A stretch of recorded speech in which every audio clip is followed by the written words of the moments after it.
أعوذ بالله من الشيطان الرجيم بسم الله الرحمن الرحيم ولا تقولوا لمن يقتل في سبيل الله أموات بل أحياء ولكن لا تشعرون صدق الله العلي العظيم। যারা আল্লাহর রাস্তায় লড়াই করতে গিয়ে জীবন উৎসর্গ করে তোমরা তাদেরকে মৃত বলো না, বরং তারা জীবিত, তারা আল্লাহর পক্ষ থেকে রিজিক প্রাপ্ত হয়।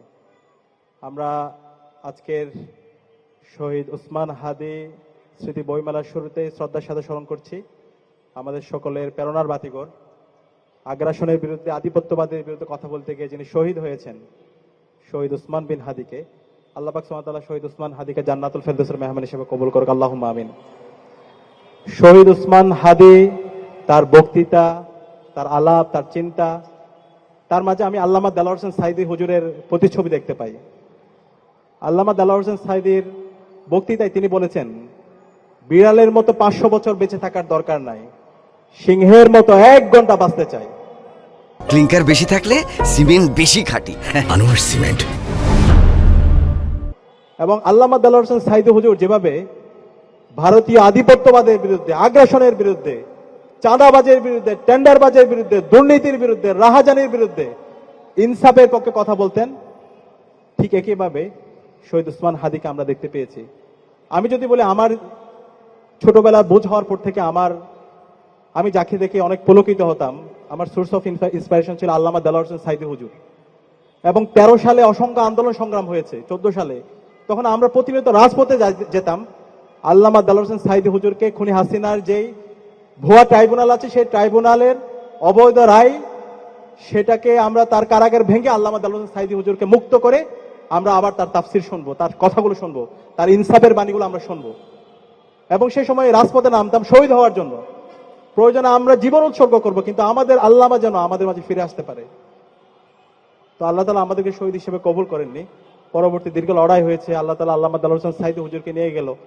কিন্তু এই যে হুজুরের যে লড়াই, যে সিলসিলা, এই অঞ্চলের মানুষের মুক্তির জন্য যে লড়াই ওনারা রাস্তা দেখে গিয়েছেন, সেই সিলসিলাতে আমরা জুলাই বিপ্লবে দেখতে পেয়েছি। জুলাই বিপ্লবের আবু সাঈদ, ওয়াসিম, শান্ত, আলী রায়হান প্রত্যেকেই এই আল্লামা দেলোয়ার হোসেন সাঈদী হুজুররা যে আধিপত্যবাদের বিরুদ্ধে, আগ্রাসনের বিরুদ্ধে যেভাবে তারা ভোকাল ছিল, ঠিক একইভাবে আমরা তাদের মধ্যে সেই আকাঙ্ক্ষা, সেই প্রত্যাশা আমরা দেখতে পেয়েছি।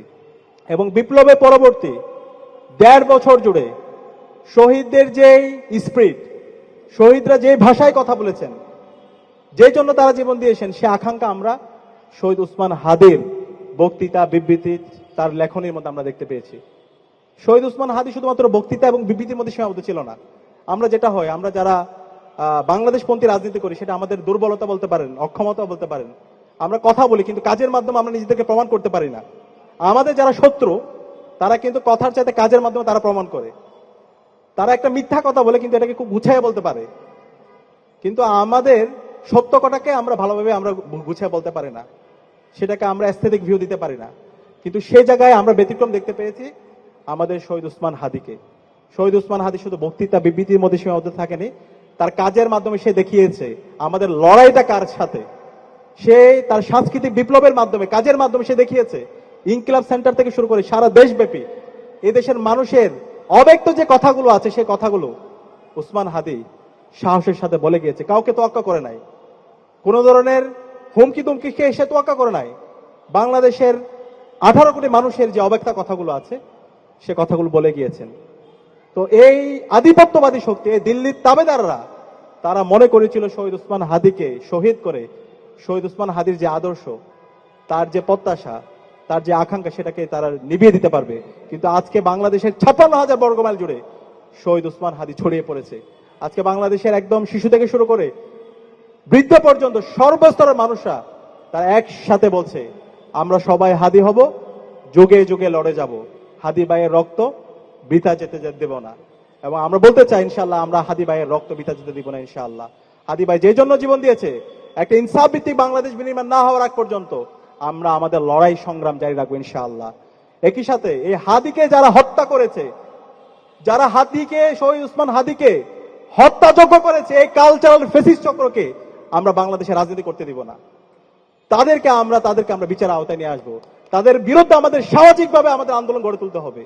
এবং এই উসমান হাদিকে হত্যার সাথে রাষ্ট্রের একটা অংশ জড়িত আছে। তাদেরকে আমরা এই স্বাধীন বাংলাদেশে বিচার আওতায় নিয়ে আসবো। শহীদ উসমান হাদির বিচার এই স্বাধীন বাংলাদেশে আমরা নিশ্চিত করব ইনশাআল্লাহ। আমরা রাজনৈতিক দলগুলোকে অনুরোধ করব, সামনে নির্বাচন আছে, আমরা যদি দেখতে পাই উসমান হাদির হত্যার বিচারের প্রশ্নে আপনারা যদি কেউ আপোষ করেন, বাংলাদেশে আপনাদেরকে আমরা রাজনীতি করতে দিব না। আপনারা যতই ক্ষমতাবান হন, আপনাদেরকে পরিষ্কার করতে হবে উসমান হাদির হত্যার বিচারের ব্যাপারে। উসমান হাদি ভাইয়ের হত্যার বিচারের ব্যাপারে কেউ যদি অসহযোগিতা করেন, কেউ যদি আপনারা এই ফেসিবাদী শক্তির সাথে আপোষ করেন, দিল্লির তাবেদারদের সাথে আপোষ করেন, কালচারাল ফেসিস্ট চক্রের সাথে আপোষ করেন, তাহলে আপনাদেরকে বাংলাদেশের ছাত্র জনতা আপনাদেরকে এই দেশে রাজনীতি করতে দিবে না। আমরা সবাইকে অনুরোধ করবো, এই উসমান হাদির বিচার এই স্বাধীন বাংলাদেশে হতে হবে। উসমান হাদির বিচার আমরা এই স্বাধীন বাংলাদেশে করবো ইনশাআল্লাহ। একই সাথে উসমান হাদির যে লড়াই, এটা যে একটা সাংস্কৃতিক লড়াই, এই লড়াইটা আমাদেরকে চালিয়ে যেতে হবে। উসমান হাদি আমাদেরকে দেখিয়েছে আমাদের শত্রু কারা, আমাদের মিত্র কারা। এই শত্রুদের বিরুদ্ধে আমাদের প্রতিবাদ প্রতিরোধ জারি রাখতে হবে এবং এই প্রতিবাদ প্রতিরোধ আমাদেরকে সাংস্কৃতিক ভাবে করতে হবে। আজকে জুলাই বিপ্লবের পরে আমরা রাজনৈতিক ভাবে আজাদি পেয়েছি, কিন্তু সাংস্কৃতিক ভাবে এখন পর্যন্ত আজাদি পাইনি। এখনো পর্যন্ত মিডিয়াতে ফেসিস্ট চক্র বসে আছে, তারা এখন পর্যন্ত জুলাই যোদ্ধা যারা আছে তাদেরকে হত্যাযোগ্য করে তুলছে। আমরা দেখতে পাচ্ছি এই কালচারাল ফেসিস্ট চক্র আবার এই খুনি হাসিনা এবং দিল্লির তাবেদারদেরকে এই বাংলাদেশে রাজনীতি করার জন্য তাদেরকে বিভিন্নভাবে তাদের প্রতি সিম্পিতি তৈরি করার চেষ্টা করছে। তাদের ব্যাপারে আমাদেরকে সতর্ক থাকতে হবে। আমাদেরকে উসমান হাদির যে সাংস্কৃতিক লড়াই, সে লড়াই চালিয়ে যেতে হবে এবং সে লড়াই আমাদেরকে প্রাসঙ্গিক করার জন্য আমাদেরকে সাংস্কৃতিক একটি বিপ্লব দরকার। এই সাংস্কৃতিক বিপ্লবের জন্য উসমান হাদি থেকে শুরু করে জুলাইয়ের যত শহীদ আছে এবং বাংলাদেশের দীর্ঘ আজাদী আন্দোলনের আমাদের জাতীয় নেতৃবৃন্দ আছে, তাদের কথা, তাদের যে বয়ান, সেটা পুরো জাতির কাছে আমাদেরকে তুলে ধরতে হবে। আমাদের সিনেমার মাধ্যমে, নাটকের মাধ্যমে, গল্পের মাধ্যমে, প্রবন্ধের মাধ্যমে, কবিতার মাধ্যমে, মাইমের মাধ্যমে আমাদের এই সাংস্কৃতিক কাজগুলো আমাদেরকে জারি রাখতে হবে। আমরা আশা করছি আমাদের বাংলাদেশের সকল ছাত্র জনতা, সকল রাজনৈতিক দল, ছাত্র সংগঠন, সিভিল সোসাইটি, তারা এই জায়গায় এই বাংলাদেশে ইনসাফ কায়েমের জন্য এবং উসমান হাদির বিচারের জন্য তারা আমরা সবাই ঐক্যবদ্ধভাবে আমাদের সাংস্কৃতিক লড়াই চালিয়ে যাবো ইনশাল্লাহ। এবং এই সাংস্কৃতিক লড়াইয়ের একটা অংশ হচ্ছে আজকে বাংলাদেশ তরুণ কলম লেখক ফোরাম, ঢাকা বিশ্ববিদ্যালয় শাখা এবং ডাকসুর যৌথ উদ্যোগে আমরা 5 দিন ব্যাপী বইমেলা আয়োজন করেছি। এটা শুধুমাত্র একটা বইমেলা না, এটা একটা কালচারাল একটা রেভুলেশন। এখানে আমাদের বাংলাদেশের সকল ফেসিবাদ বিরোধী রাজনৈতিক দল, ছাত্র সংগঠনগুলোকে আমরা ইনভাইট করব, সাংবাদিক, বুদ্ধিজীবীদেরকে আমরা ইনভাইট করব, যারা শিল্পীরা আছে তাদেরকে আমরা ইনভাইট করব। এখানে বিতর্ক হবে, এখানে মাইম হবে এবং সবকিছুর মাধ্যমে আমরা উসমান হাদি ভাইয়ের বিচারের জন্য আমরা সবাইকে আবার ঐক্যবদ্ধ করব। তো আজকের এই আয়োজন করার জন্য তরুণ কল্যাণ লেখক ফোরাম এবং ঢাকা বিশ্ববিদ্যালয় কেন্দ্রীয় ছাত্র সংসদের বিশেষ করে মুসাদ্দিক আলী ইবনে মোহাম্মদ সহ যারা কাজ করেছেন এবং তরুণ কল্যাণ লেখক ফোরামের আশিক এবং অন্যান্য যারা টিমে যারা কাজ করেছেন সবাইকে আমি আন্তরিকভাবে ধন্যবাদ জানাচ্ছি। এর সাথে পুরো আয়োজন আমাদেরকে স্পন্সর করেছে অরোরা হাসপাতালের আমাদের মাহফুজ ভাই, যে মাহফুজ ভাই সবসময় আমাদের জুলাইয়ের সময়ও আমার মাহফুজ ভাইকে যখনই বলেছি, যখন আমাদের উপর ছাত্রলীগের সন্ত্রাসীরা হামলা করেছিল এবং হামলা পরবর্তী যখন আমরা হাসপাতালে আমাদের ভাইদেরকে ট্রিটমেন্ট দিচ্ছিল না, তখন আমাদের এই ভাইরা অরোরা হাসপাতাল থেকে শুরু করে মাহফুজ ভাইরা আমাদের পাশে দাঁড়িয়েছিল, সার্বিকভাবে আমাদের সহযোগিতা করেছিল। এবং বিপ্লব পরবর্তী আমরা যত কাজ করছি, যখনই আমরা কোনো কাজ করতে চাই, বড় ভাইয়ের মতো আমাদেরকে সাপোর্ট দে, পরামর্শ দে, আমাদের ভুলগুলো ধরিয়ে দে। তো আমি মাহফুজ ভাইকে আন্তরিকভাবে ধন্যবাদ জানাচ্ছি এবং আজকে যারা উপস্থিত হয়েছে সবাইকে ধন্যবাদ জানিয়ে আমি আমার কথা এখানে শেষ করছি। আসসালামু আলাইকুম রহমতুল্লাহ।